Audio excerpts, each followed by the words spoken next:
means oil press. You will find that if anyone ever get a chance to go to Italy, they will have oil presses, and what they do is they have conveyor belts, Brother Bonnie, and they put the olives on there, and the olives are going through and they're pitted, and then what happens then, they go into this press. And it's very interesting, when I was in Italy ministering a few years ago, that I got to look at an oil press. The pits were gone. Their insides were gone. And I began to realize that as they were going through this oil press, that the oil was dripping out. But I also found, and I noticed that I couldn't hear any olive screaming, "Get me out of this place."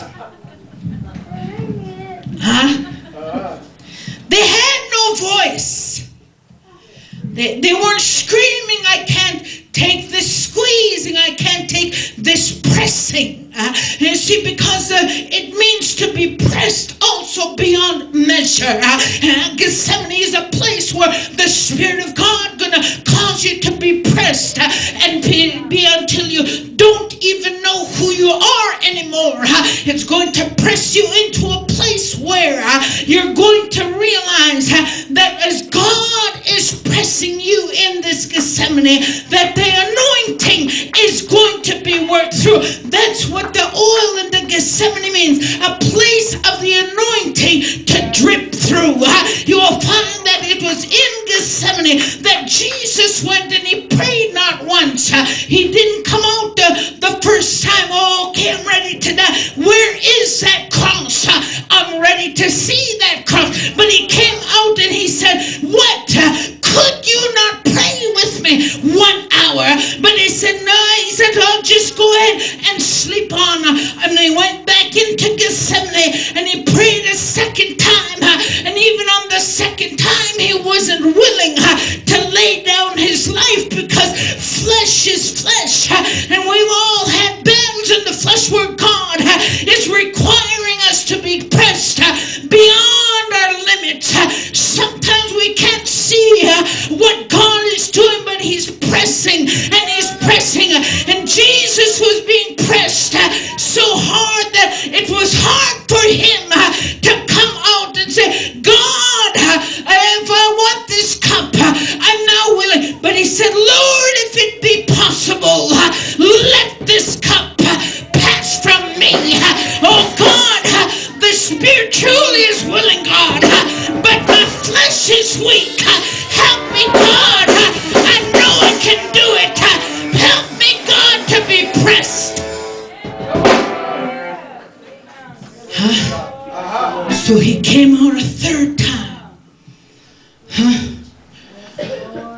I said, "My God, all these years I thought Jesus went in and it was so easy for him to die." Some of us, I said, we can't even stand a go to hell look from a brother and sister, and we're ready to backslide. Some of us, we can't stand someone to talk about us, and we're ready to go out and destroy something or somebody. You got to realize that it's in Gethsemane that the very character and nature of Jesus Christ is being formed on the inside of you. I learned in Gethsemane that this is where, as much as I wanted to fight back, Pastor, I had to hold my peace. I said, "Lord, they're persecuting. They're tearing down. They're trying to destroy. God, help me to submit myself until you break me, God. Oh, God, don't let me leave this place until I know that it's in this Gethsemane that I'm going to die." So I went through just as Jesus did. We all have to go through Gethsemane. Everybody likes to be patted on the back. We want everyone to give us fine accolades and say, "Oh, you're the most wonderful anointed singer. God bless you. Have you got any CDs available?"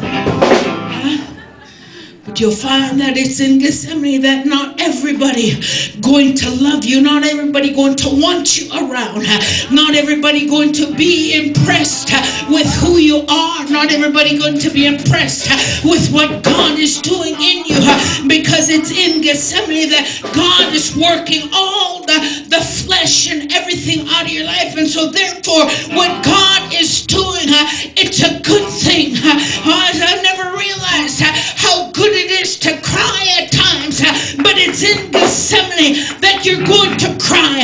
It's in Gethsemane you're going to be disappointed, you're going to be destroyed, you're going to be cast down, you're going to be discouraged. It's going to be in Gethsemane where no one understands you, not even yourself. And it's in Gethsemane that where you come out not once, when there ain't no shake and bake there, I tell you. You don't just go in and come out and whoop-de-doo, there you are, ready to take Africa for Jesus. But what you're doing is you're going to have to come out and go back in, because if you keep coming out of your Gethsemane, God is going to keep putting you through the Gethsemane. You see, it's inevitable that every child of God have their opportunity to walk in Gethsemane, and until you get pleased and are ready to go and die the death of the flesh, you see, because it's in Gethsemane that all the things of Shelly Ware is being worked out. It's all the ugliness of bad attitudes and opinions is worked out, and it's in Gethsemane where you can come and say, oh, you look lovely today.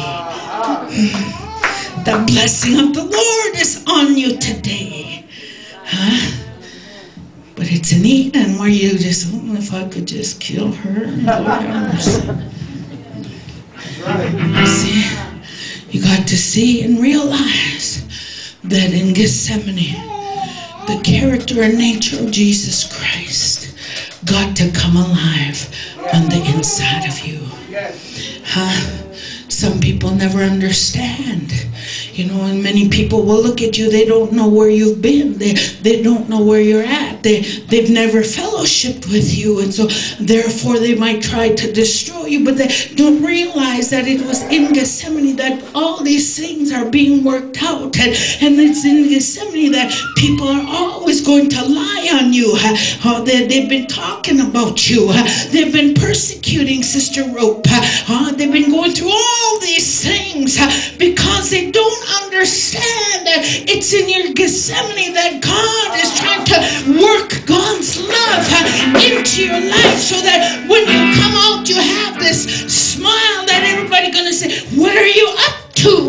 And it's in Gethsemane that God looks at you and